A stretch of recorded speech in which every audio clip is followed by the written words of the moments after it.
5 minutes past 11 this day, 4th of September 2025. And the show is The Breakpoint. My name is Kwanya Joshua. Yes, and of course, this is Hilda Chepto. You can call me Chep, and it is Sporty FMKE on all social media platforms. Yes. On our bios, on our social media, there's a link there. You can click and listen to us from wherever you are. And now we have come to the, one of those best segments of this show that we love. Yes. Having conversations that, shape and change sporting landscape in Kenya. And the story that we have today is all about grassroots football. Yes. And it's happening in Kahawa of all the places. A place that someone might want to ask, why Kahawa and not Runda? Right? And not Karen. And not even in my village, Kindube. So, Chep, yes. take it off. Yes, of course, we in studio today, we have Hayes Kanop from the CEO of Jazzy Bird. Welcome, sir. Thank you. Yes, we also have Matthias Holland. I hope I've said your name well. Close enough. Thank you. He is the CEO of Kahawa Pride FC. Yes. Someone might be asking, let me start with Hayes Kanop. Jazzy Bird. When you hear Jazzy Bird, what is the company all about? Yeah, so Jersey Bird is a sportswear manufacturing company. So what we do primarily is we make football kits. That's been our big thing since in 2023 we signed with the Philippines national team, and that got us into the world of football. And so that's what we do. We design for clubs around the world, and we make kits, and we make a lot of social media content about it. We'll talk about the social media part because it's very interesting. It's very interesting, and you're very big on that. You're doing something that, as a Kenyan football fan, I don't see with the big Kenyan clubs do in this country. We'll talk about that. Yes. Kahawa Pride. Why Kahawa Pride? Why even the name Pride? And why is it Kahawa then? I think if we need to find someone to blame for all this, it's going to be national team player Joseph Okumu. I'm Swedish, so a while back he played for a Premier League team in Sweden, and we got to know each other a little bit, and he introduced me to some people here in Nairobi, and they just happened to be in Kahawa. So when I met them, when I got here, we talked about a lot of football, grassroots football, and I've been working with football my entire life, so what they had going was really interesting. They asked me to join in some way, and just kind of grew from there. So for the past, it's got to be 6 years now we've been doing this, and the transformation into Kahawa Pride came in 2023.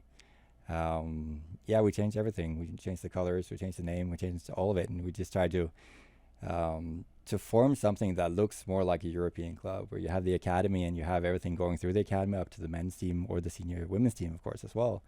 That's the kind of structure we're trying to set. Yeah, and also I think I would love to know about now the partnership. Yes, between Jazzy Bird and Kahawa Pride. How did that happen? I'll go with, Mr. You want me to take that? You can take it. Well, as Matthias said, he's been here longer than I have. He's been involved longer. I think we came into 2023. Matthias reached out to us, and we made kits for the club. But I wasn't very involved at the time.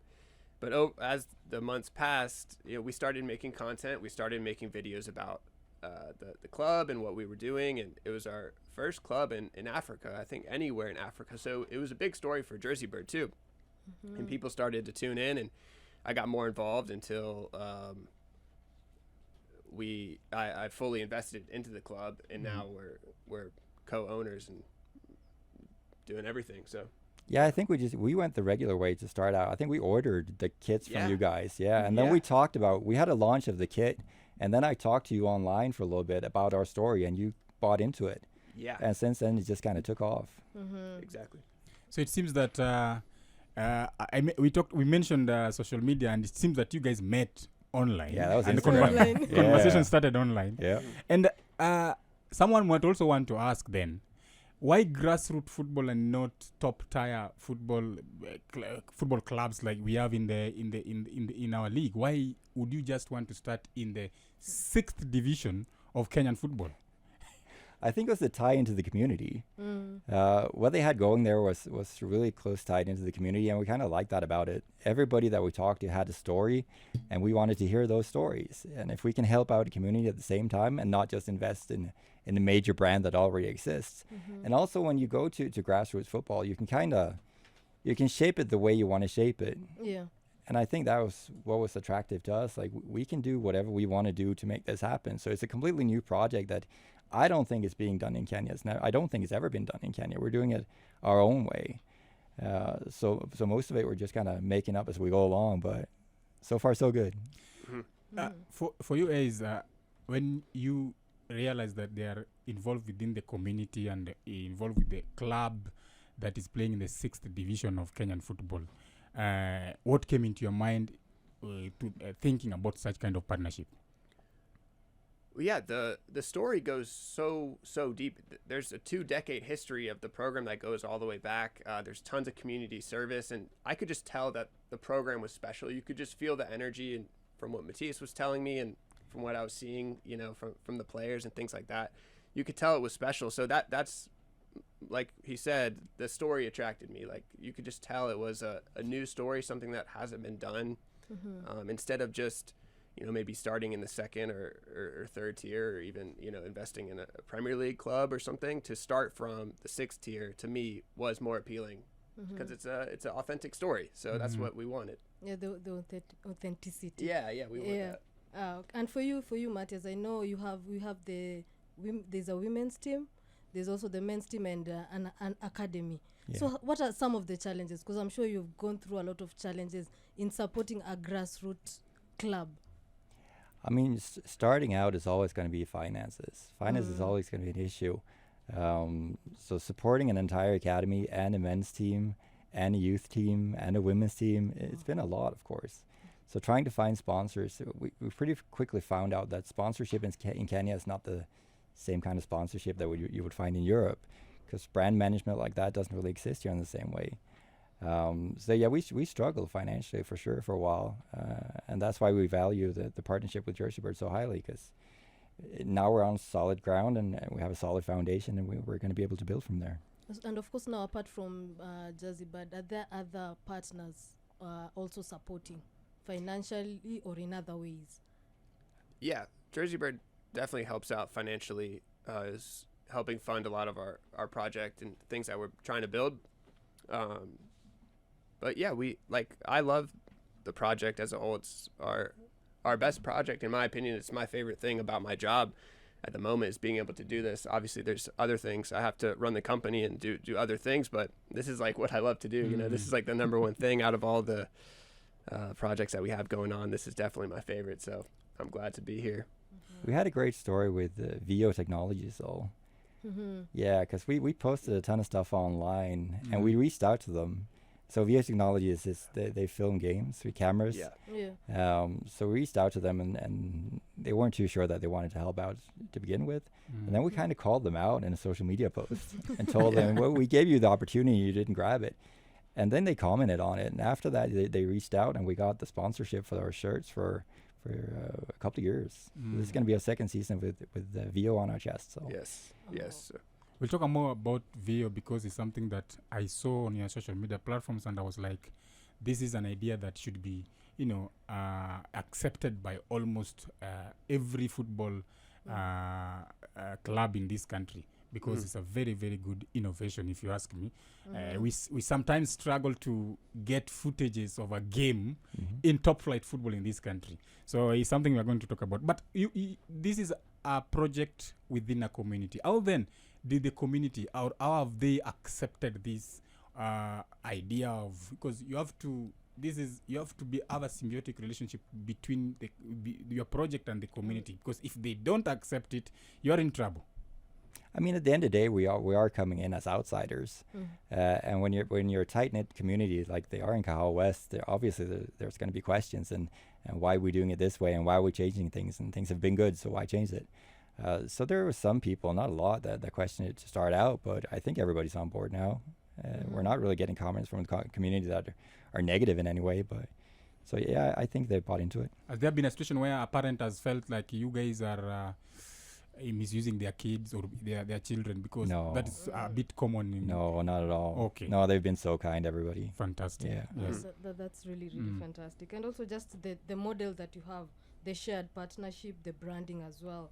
Is it something that maybe you would recommend for other grassroots teams or clubs to take it away? Also maybe even the other teams, the teams in the main league as well. Yeah, to partner with us or another brand like us. I'm saying just generally the partnerships you have, because we rarely have partnerships in terms of ownership as I well. see. Yeah. The model, the business model. Yeah, I think it's a lot of work. So I think if you are a club and you have a company that's willing to, be as deeply involved as Jersey Bird is with Kahawa Pride, then yeah, take it for sure. I think it might be hard to find that. I think to have the time and energy to do this, you really got to love it. It's not about the money or anything like that. You got to just love what to build a project like this. So I think that's a little bit rare, but yeah, I think it's a great setup. I think a manufacturer can definitely get involved like this. Matthias, on the pitch, on the playing pitch now, you are in the county league. You went up to the regional league and then you went down again.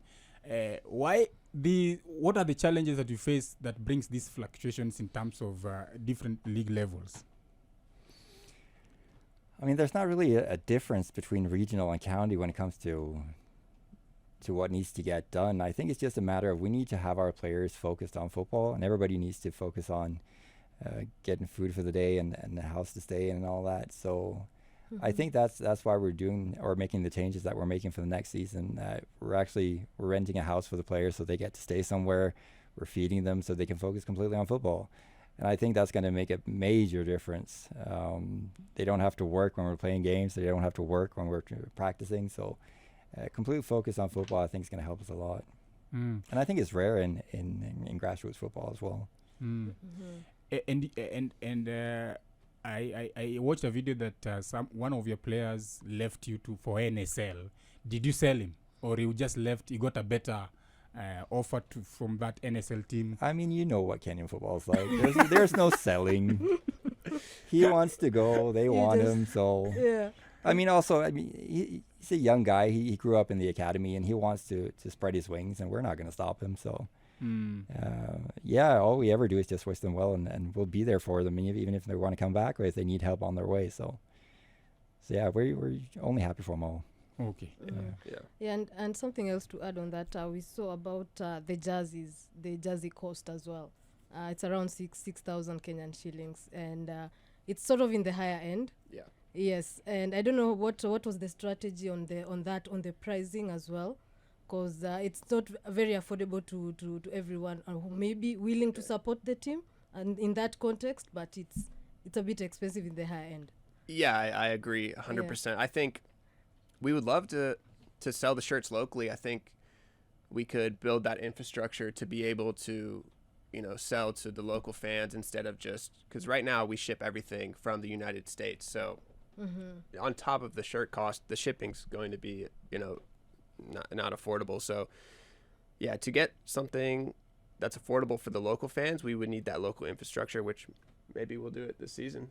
Yeah, I mean, we talked about it. We're looking for local manufacturers for sure, but it's going to be, obviously it's not going to be the same. It's going to be replicas, but yeah, it's just a supply chain thing. Yeah, but it's something we can figure out for sure. Because jerseys in this country, sometimes you find that fans can access the counterfeits. It's easy in the market, and they're cheap.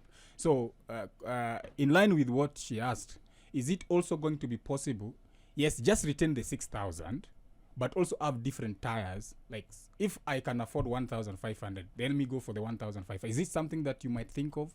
I think for if we had a local manufacturer, which we do have some connections, we could do that. It reduces the cost. Yeah, we could do a replica, or we could do a fan version. Just like the big brands do, they'll have their authentic and replica, for everybody. And also think of having, stores other than buying online, because sometimes getting them online could be hard for some are fan maybe in Mombasa who might want to get it in Mombasa, if you can have a store in Mombasa or even different parts of the country, so that accessibility becomes easier for fans around. Definitely. Yes. Yes, and also I want now to get into the women's team, Mr. Matthias. I thought, how are you supporting now the women's team? Because they face it's a different challenge compared to the women. And you said most of these the kids you have are more or less from humble beginnings, and for the women it's a different type of struggle. How are you now supporting as well the women's team? The women's team was only just starting up when I got involved, and I think that whatever we're trying to do for the men's team now, we're trying to do that for the women's team as well. We have a new kid coming in for the 2026 season, and obviously we're going to do that for the women's team as well. They do have their own sponsors though that help out. It is easier to find local sponsors for women's team than it is for men's team, especially in grassroots. And we have a couple of players in the women's team as well that are pretty high profile, so they're going to bring in some eyes. But yeah, it's been more of a struggle for the men's team to do well financially. The women are doing all right; they're taking care of it. But we support them. We're there for them, just like we're there for the men's team. What division do you have for the women's team? Because they're in regional now, I think. In the regional, Yeah, because regional. for the in your videos you say the road journey to the Kenyan Premier League. Is that the same with the women's? For them, where do you see them? I'll take that one. I mean, yeah, like No, see, the thing is, the whole road to the Kenyan Premier League, that's on you. I never called that one. yeah. So yeah, I guess the road to the Kenyan Premier League, it is more men's team focused. But yeah, we should involve the women's more. I should involve them in the series more. We should talk about them more and their journey as well. So that's kind of on us. Or on me really. Include them more in the storyline, and yeah, I would love to see them keep getting Because promoted. a lover of women football will say that you kind of have neglected them in your conversations online. Yeah, it's a good point. Yeah, no, I do agree.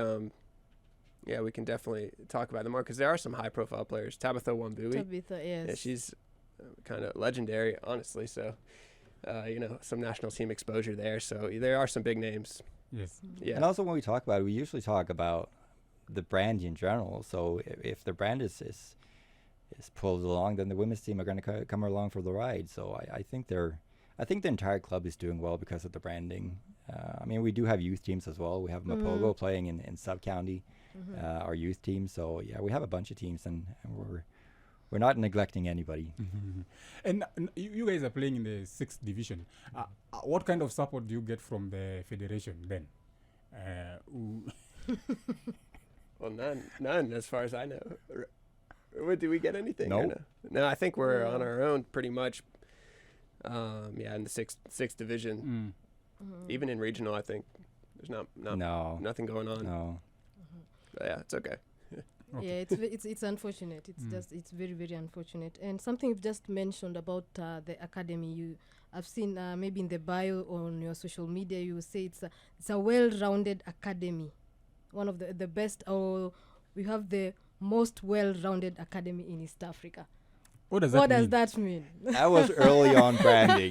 That was really early on branding. No, we are proud of our academy, though. It's been doing well and takes care of the community, and we have a lot of youth coaches that take really good care of the kids, and we keep producing talent. So obviously there's something good going on there.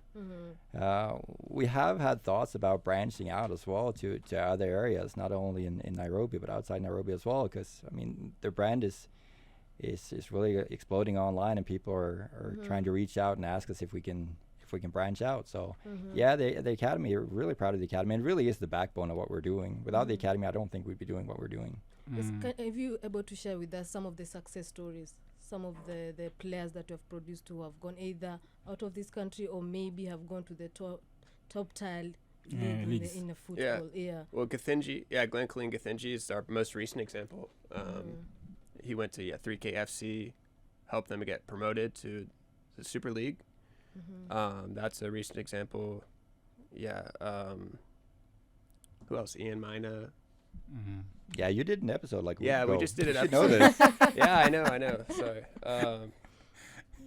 Now there's a bunch. I'm blanking right now, but yeah, we have produced a lot of talent and a lot of players sent to higher leagues. Louis Moniki, there we go.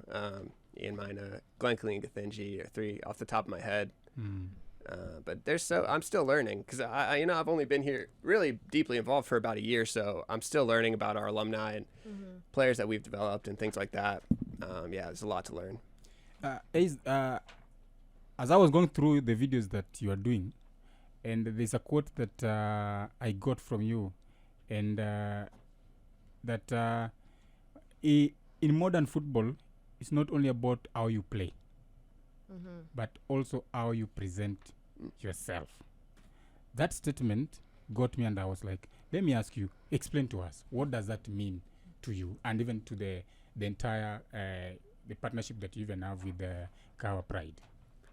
Yeah, I think the results on the pitch will only carry you so far nowadays. I think you need that social media presence. You need to be presenting your brand in a high level way, which is what I'm trying to do with the content. I'm trying to bring it to an international audience, which comes with so many benefits from the exposure, because we want to send players to higher leagues in Kenya. We want to send players to Europe, to America, to really all over the world. We want to support our players. And if we can bring in millions of views and present our brand in a high level way, then, that's how we can accomplish that. That's why it's so important. Because if you're just playing matches and you're winning, even if you're getting promoted, you need eyeballs on your players. You need eyeballs on the brand. And I think without that, it'll be a struggle. So that's how I see it. Okay. And then you guys have young people within the within Kahawa Pride FC. Now, this begs the question: how then do they juggle around playing football and schooling, and also some might be hustling, doing other working? How then do they juggle that? Yeah, I think definitely like you said, the hustling has been an issue for the men's team, and it takes a lot of time. Obviously, it needs to be done. They need to get their money right. But the youth teams have been all right. They get time off from school and they come in and practice for vacation time and whatever. But I don't think it's been an issue. They've been used to it forever, so we haven't really changed that in any way. But like Hayes said, when we talked about your personality as well as just getting the results on the pitch, I think we talked a lot about that, about character. And I think that's where we have a unique in that nobody else has, because we know what European football looks like. I've been working in Swedish football for a long time. We know the structure that's needed to actually make it in Sweden. And we talk to clubs in Sweden as well that what is the challenge when you bring in players from Africa, for example? And they keep telling us that the culture clash is a big deal. So if we can instill that already at a grassroots level where they get the European structure, they're going to be ready for it once they actually make it. So it's not going to be a surprise, and they're not going to want to go home straight away. And the club's not going to be annoyed because they need to shape them the way they want to. So hopefully that's what we can bring to the club as well. All right, let's go for a short break. When we come back, we'll now look at the future plans, and also you guys have trials this weekend. Yes. I did my homework. yes. And also the clubhouse as well. Yes, the clubhouse and the veil. I really want to hear more about that, the idea of veil, the technology, and the use of social media, because without social media, I think we wouldn't know more about you. When we come back. Breakpoint on Sporty FM. Beyond Sport. 107.3 in Mombasa. Remember, you can also talk to us on WhatsApp. That is 0733222105. My name is Kwanya Joshua. Yes, and this is Hilda Chepto. You can call me Chep, and it is Sporty FM on all social media platforms. On our bios on our social media, there's a link there. And on this segment of the show, we are talking to Matthias Olanda, the CEO of Kahawa Pride FC, and of course, Hayes Kanup, the CEO of Jay-Z Bad. Just talking about partnerships, grassroots football, and what it all entails. And we wanted to talk about this idea. To me, or to many football fans in this country, is new, because we don't have such kind of partnership where you have 50%, he has 50% in terms of ownership of the club. Have you ever felt kind of an objection from the local football managers in this country? I don't think we had any kind of comments from everybody when it comes to that. Mm-hmm. And also, we're kind of oblivious to it. I mean, I live in Sweden and you live in the U.S. We don't really hear what's going on the ground, except for what our people here tell us. Mm-hmm. And they're obviously just going to tell us all the good stuff. So we get all that. But yeah, we haven't heard anything about that split in partnership. Yeah. No, Okay. nothing negative. No.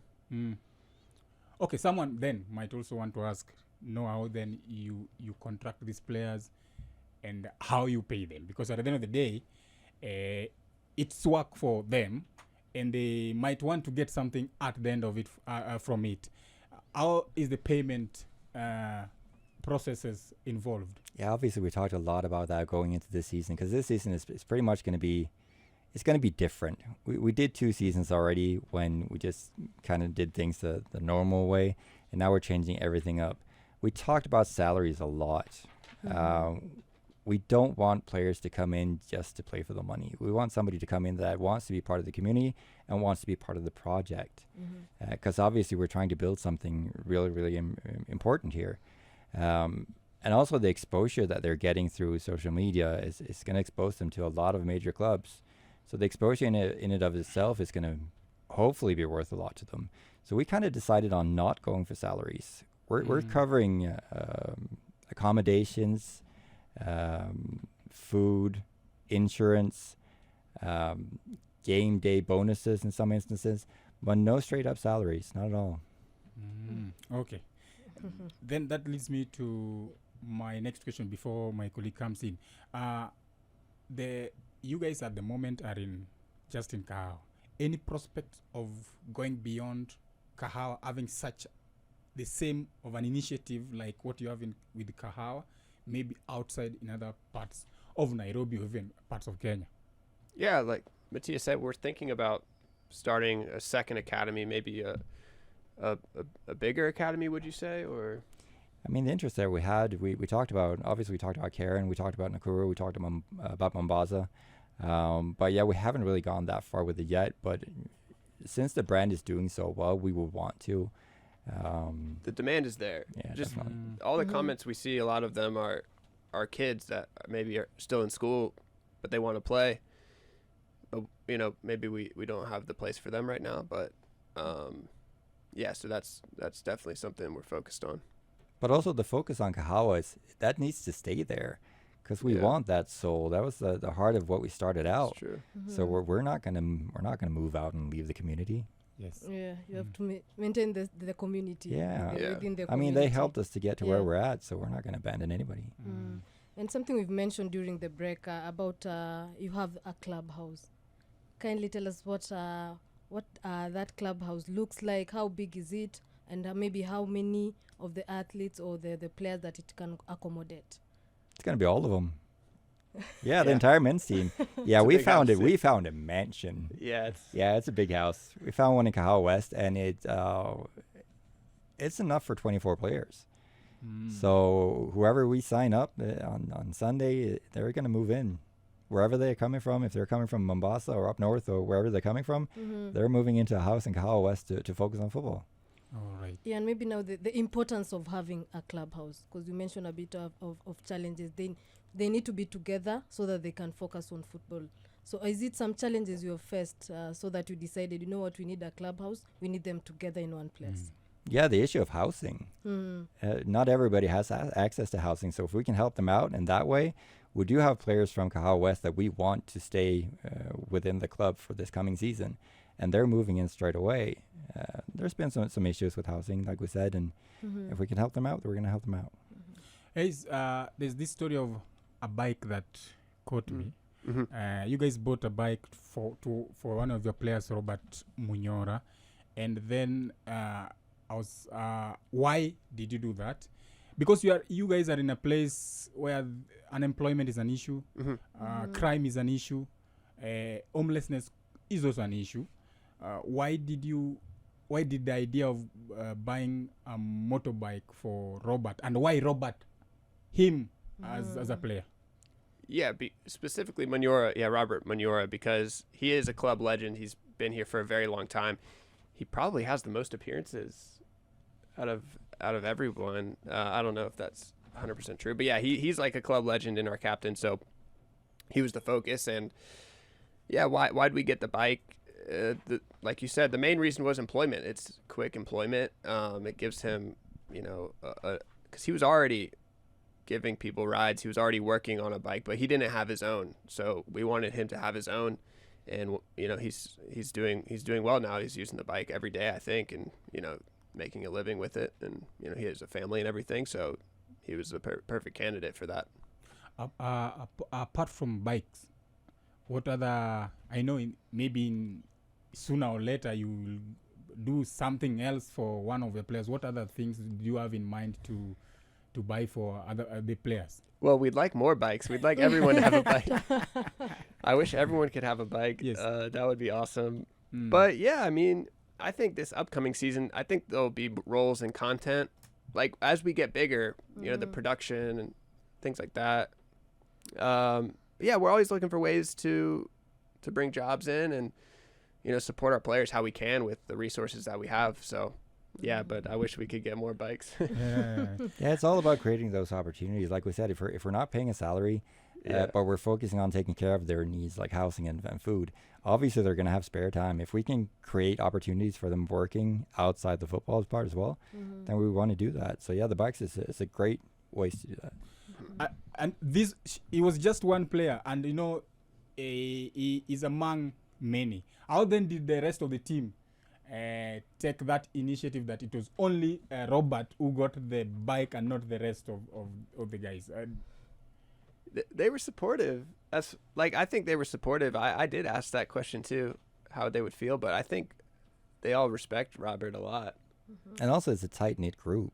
They're going to be happy for each other. If one succeeds, they're all feeling happy about it. Yes, and also, Matthias, in terms of, because you said you have an academy, and typically maybe you deal with kids under 18. What are some of the safeguarding measures that you have maybe in place as Kahawa Pride to protect the under 18? Yeah, I think that's the part of the community that we don't really understand coming in from the outside. We understand the challenges, that there are challenges and all that, but when it comes to the academy, that was already rooted when we came in. It feels like everybody working in and around the academy has taken care of that. And I do believe that the parents, obviously we have a parent council as well, and a liaison talking with the parents and relaying everything to us as well. So there's open communication between parents and leadership as well. So if anything ever comes up, we're going to know about it and take care of it, of course. Now let's get to the VO technology.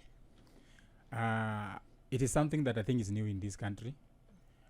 We don't see it with clubs, recording their own games, and can cut some of the highlights and share on social media. Why did you guys decide to incorporate VO in your club? The content, being able to film, and really being able to live stream is the VO.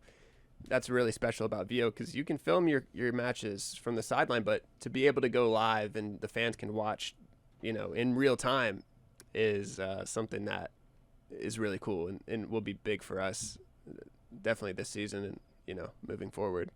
So, I mean, with the content we already have on Instagram, we're reaching all over the world, and obviously they're curious to see the games. So if we get to live stream the games for international viewership, that's going to be amazing for us. Is there a plan to now live stream? Yeah. VO is perfectly good to live stream on YouTube. So yes, fantastic. What plans do you guys have for long time, so that this project doesn't end anytime soon? Of course, nobody wants it to end, but what are those plans that you guys have put in place so that the project lives longer? Yeah, I think, well, we want to get to the Premier League, and we want to climb up league by league. We don't want to, buy our way to the top. We want to do it authentically and year by year. And so, I mean, that alone would take, 5 years, 6 years. So that's already, we have our work cut out for us. And to keep the series alive, to keep the project alive, half of it does come down to the content. Because for us to continue to invest, we need people watching, we need people supporting. But so far, the support has been really insane from all around the world, and it's our top series. It gets so many views, and that's what gives me hope for the long term. People want to see it, and people want to see more, and I think that won't change. And have you seen interest from more people wanting to come and join and support? Yeah. Like even financially? Yeah. People want to sponsor and things like that. We picked up some sponsors last season, VO being the biggest one, and things like that. Yeah, as the content grows, it's just more and more opportunities that come our way. And as we mentioned, the trials coming up there was a ton of interest in that. So it's clear there's a lot of energy around it. And also being online, like we reach a different market. I mean, VO is a Danish company. No Danish company would have invested in Kenyan grassroots football if it wasn't for Jersey Bird's channel online. So there's an opportunity there to grab sponsors that wouldn't necessarily know about Kenyan football at all. Yeah, and he's just mentioned about the trials coming up this weekend. So kindly tell us more about the trials, what you are looking for, maybe the age bracket as well. And so far, how has the reception been, and how many players are you looking for? Well, so far we're overwhelmed. So we promoted it online, and we knew that we had a following. We know that people are looking for opportunities. But yeah, we're doing a 3-day trial from Friday through Sunday, and we needed people to register up front, so we knew about how many were going to show up. We have 900 signups. I don't think we're going to be expecting 900 people, but yeah, that's 900 people took time out of their day to register for the tryout. So we'll see how many shows up. And the age, any specific age bracket that you're looking at? We didn't have a set bracket, so it was pretty much open to anybody. So the bracket that signed up is anything between 13 and I think it's up to 29 at least. And once, assume now you've registered, the ones have registered 900, assume now you get 800 who come to for the trials. Just take us through the process, how you now sieve from 900 to the number that you now want. Well, yeah, we plan on a 23-man roster at the end of the trials, so we have to reduce it. On day one, we'll cut it from, however many show up down to 44, and then on day two, we'll cut it from 44 to 23, which will be the final roster. And yeah, we have 2 days to evaluate all the talent. We have a lot of coaches coming out. We're going to run scrimmages, of course, just, the usual trial stuff, but it'll be hard for sure, especially depending on how many show up to work through all those players and kind of scout out who should advance. Yeah, and you mentioned just during the break that some who have applied out of the country from maybe our neighboring Tanzania. What are some players coming from other countries? Which countries are maybe? Yeah, I went through the list yesterday. We have South Sudan, we have Ethiopia, Somalia, Tanzania, Liberia, Uganda, everywhere. Again, we're not sure if they just signed up just to be noticed or if they're actually flying in, but we do know that people are coming in from Tanzania because we actually invited some of them. So yes. You said that you're now going to sieve the number to 23. What happens to the old the current players now? What number are you now seeing you are going to have after the trials? Yeah, I think that's been the difficult part. We after last season, that wasn't great. We had to make some difficult decisions, and obviously, if we had a team that was struggling in regional, so we had to make some sort of difference or some sort of change. So we talked to everybody. Everybody's invited to trials, of course, but they're on the same level as everybody else. If you have the talent and if you have the character, then you're going to be on the team. If you're also available to actually move into the clubhouse, otherwise you're not on the team. Kind of just tell us the days, the places, the place where the trials are going to take place, and timing, which is very, very important. Yeah. Should I say the? Do you know by heart? Yeah. Of course. Yeah. Tomorrow is day one, 7:30 a.m. at Steema Club. And if you advance to day two, the club will cover all accommodation and food and transport and things like that, so you don't have to worry about that. Day 2 will be at Mahiga Primary School, noon to 5 p.m. And then day 3 will be a scrimmage on Sunday, 8 a.m. to 10 a.m. at Dandora. Dandora Stadium. Yep. Yeah, that's the schedule. So Yeah. All right. it's a lot going on. So as we come to an end to of our conversation, which has been very great, at least we've now understood Jezebad, what you guys do, and Kahawa Pride, and I think they take pride in what they're doing within that community of Kahawa. And Jezebad, Ace, what then do you as a Kenyan or as a football fan, someone who follows football around in this country, what should they remember Jezebad for? I think, what should they remember us for? I think this story, the grassroots, just, I think, willing to be involved and see us for.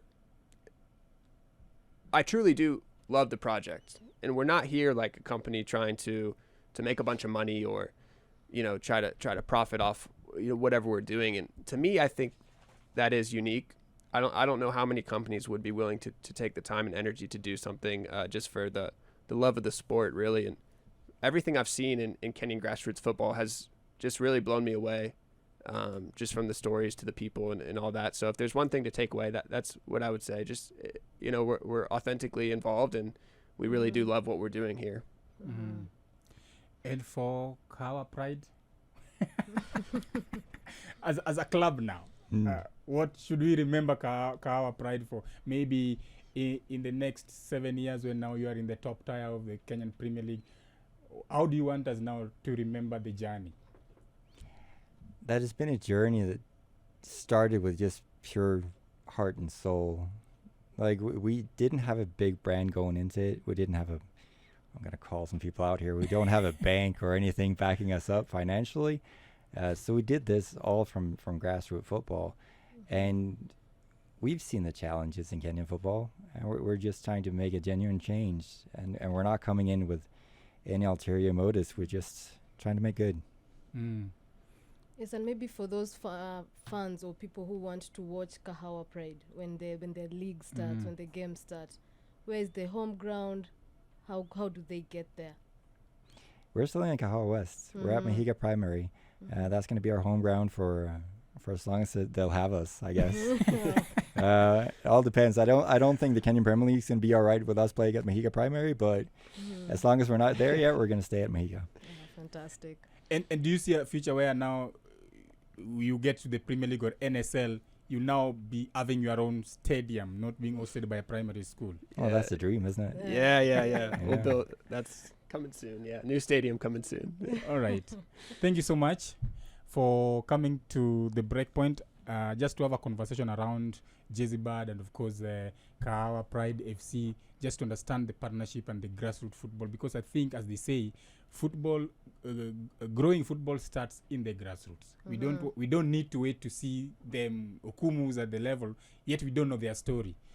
We just see Okumu, but nobody wants to know where did he start and stuff like that. So thank you so much for making time to come and speak to us on the Breakpoint here on Sport FM. By the way, this is the only sports radio station in this country. So thank you. Yes. We talk sports 24/7. Thank you so much. When we come back, we have more sports here on Sport FM. Breakpoint on Sporty FM. Beyond Sport.